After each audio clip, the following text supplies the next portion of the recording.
വിഷമങ്ങളുണ്ടോ? വിഷമങ്ങൾ എങ്ങനെ മാറ്റാന്നറിയോ? നമ്മൾ എന്തിനാ ഇതൊക്കെ ഇങ്ങനെ ഉള്ളി പിടിച്ച് കിടക്കണത്? നമ്മുടെ മൈൻഡിൽ എന്തോരം പ്രശ്നം. ചെറുപ്പത്തിൽ 4 വയസ്സിൽ വാപ്പ അടിച്ച മുതലുള്ള കഥ ആ കുട്ടിയുടെ മനസ്സിലുണ്ട്, കണ്ടറിയാം മുഖം. വെറുതെ അതൊക്കെ എന്തിനാ ഹോൾഡ് ചെയ്യണത്? ലെറ്റ് ഇറ്റ് ഗോ, വിട്ട് കളയ്. കാരണം നമ്മുടെ ബ്രെയിനിന്റെ കപ്പാസിറ്റിക്ക് എന്താന്ന് അറിയോ, നമ്മൾ ഈ ബാഗേജ് മൊത്തം പിടിച്ചിട്ടാ നടക്കുന്നത്. ഇത് വിട്ട് കളഞ്ഞാലാണ് പുതിയ സാധനങ്ങൾ ഉള്ളിലേക്ക് കേറുള്ളൂ. എനിക്കും നിങ്ങളൊക്കെ പോലെ തന്നെ പാരന്റ്സിനായിട്ടും ടീച്ചേഴ്സിനായിട്ടും ഒക്കെ എൻ്റെ ലൈഫിൽ പ്രശ്നം ഉണ്ടായിരുന്നു. പക്ഷെ അതൊക്കെ ഞാൻ ഫോർഗീവ് ചെയ്തോട് കൂടി ഉണ്ടല്ലോ, ഞാൻ എന്താ ഫ്രീ ആയത്.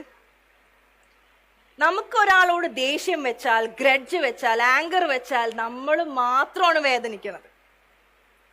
സപ്പോസ് ആ പിങ്ക് ഷോളിട്ട മോൾക്ക് എന്നെ തീരെ ഇഷ്ടമായില്ലെന്ന് വിചാരിച്ചോ, എന്റെ ക്ലാസ് കേട്ടർ എന്താ അവളുടെ ഒരു അഹങ്കാരം, ജാടാന്നൊക്കെ അവള് വിചാരിച്ചെന്ന് വിചാരിച്ചോ, തോന്നുകയാണ്. അങ്ങനെ വിചാരിച്ച് അവൾ എന്നോട് പറയൊന്നുമില്ല, ഒബ്വിയസ്ലി അവളുടെ ഫ്രണ്ടിനോട് മാത്രമല്ലേ പറയുള്ളൂ. ആ കുട്ടി വീട്ടിൽ പോയി, ഞാനും എൻ്റെ പണിയും കഴിഞ്ഞ് ഞാനും പോയി, ഞാനും ഹാപ്പി അവളും ഹാപ്പി.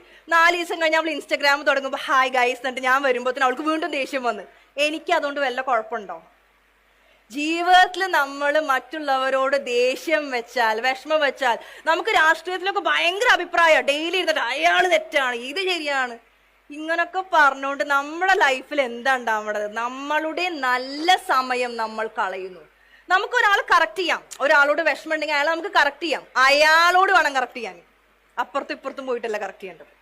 നമുക്കൊരാളായിട്ട് പ്രശ്നം ഉണ്ടെങ്കിൽ നമ്മൾ ബാക്കി എല്ലാവരും അറിയിക്കും അവൻ ശരിയല്ല, അവനോട് മാത്രം അറിയിക്കില്ല. നമുക്കൊരാളോട് പ്രശ്നം ഉണ്ടെങ്കിൽ അവരെടുത്ത് പോയി പറയണം.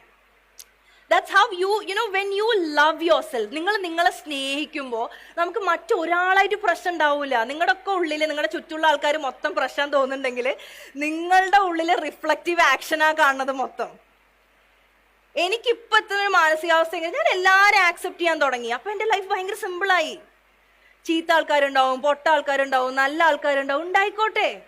അവരുടെ നോളജും അവരുടെ വിസ്റ്റവും അത്രേ ഉള്ളൂ. ഞാനിപ്പോ ഒരാളെ കുറ്റം പറയില്ല. കാരണം എന്താണെന്നറിയോ, എനിക്ക് ഇത് പഠിക്കാനുള്ള ഒരു ഓപ്പർച്യൂണിറ്റി ദൈവം തന്നതുകൊണ്ട് ഞാൻ പഠിച്ചു മനസ്സിലാക്കി, അല്ലേ? അവർക്ക് ആ ഓപ്പർച്യൂണിറ്റി ദൈവം കൊടുത്തിട്ടില്ല, അല്ലേ? അപ്പൊ നമ്മൾ എന്ത് ചെയ്യാ?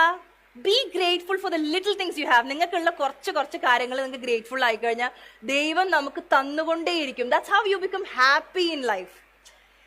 എത്ര വലിയ പഠിപ്പ് പഠിച്ചാലും എത്ര നല്ല ജോലി കിട്ടിയാലും നമ്മളുടെ ജീവിതത്തിനോടുള്ള ആറ്റിറ്റ്യൂഡ് മാറിയില്ലെങ്കിൽ സന്തോഷം കണ്ടുപിടിക്കാൻ പറ്റില്ല. സന്തോഷം എന്ന് വെച്ചാൽ അത് ഭയങ്കര സിമ്പിളാ. എത്ര നമ്മൾ നമ്മുടെ ഉള്ളിലത്തെ ഗ്രഡ്ജ് കളയോ, വിഷമം കളയോ, ദേഷ്യം കളയോ, അതായത് ഇപ്പൊ ഞാൻ പറയാം, നമ്മളിപ്പോ പ്രാർത്ഥിക്കണ നേരത്തെ നമ്മൾ ആഗ്രഹിച്ചൊരു സാധനം, ഒരു കാർ ആഗ്രഹിച്ചു, അത് നമുക്ക് വാങ്ങാൻ പറ്റിച്ച, ഓ പഠിച്ചോനെ എനിക്ക് നല്ലൊരു കാറ് കിട്ടിയില്ലോ എന്ന് പറയുമ്പോ അപ്പുറത്തെ വീട്ടിലൊരു വലിയ കാറ് വന്നെന്ന് വിചാരിച്ചോ, വിഷമായി. നമുക്ക് ആവശ്യമുള്ളത് നമുക്ക് കിട്ടി നമുക്ക് വിചാരിക്കാൻ പറ്റുന്നില്ല. നമ്മൾ എപ്പോഴും ഫോക്കസ് ചെയ്യണത് നമ്മുടെ ചുറ്റുമുള്ള ആൾക്കാർ ബെറ്റർ ആയോ. Don't compare with anyone. എന്നോട് പല ആൾക്കാരും ചോദിക്കും, സഹല ഈ ഫീൽഡിൽ ഒരുപാട് കോമ്പറ്റീഷൻ ഇല്ലേന്ന്. എനിക്ക് തോന്നിയിട്ടില്ല. എനിക്കുള്ള സ്പേസ് എന്നും അവിടെ ഉണ്ടായിട്ടുണ്ട്. When you focus on your unique ability, നമുക്ക് ആ സ്പേസ് ദൈവം തന്നുകൊണ്ടിരിക്കും. അപ്പൊ നമ്മൾ എപ്പോഴും ഫോക്കസ് ചെയ്യേണ്ടത് നമ്മളുടെ എബിലിറ്റി, നമ്മുടെ മൈൻഡ് സെറ്റ്, നമ്മുടെ ആ ഫീൽ ഗുഡ് ഫാക്ടർ. നമുക്കൊരു ഗോൾ ഉണ്ടെങ്കിൽ ഡെയിലി രാവിലെ ആ എഴുതി വെച്ച ഗോൾ എടുത്ത് വായിക്കുക. ഇവിടെ എത്താൻ വേണ്ടി ഞാൻ എന്ത് ചെയ്തു ഇന്ന്? Ask your self every day.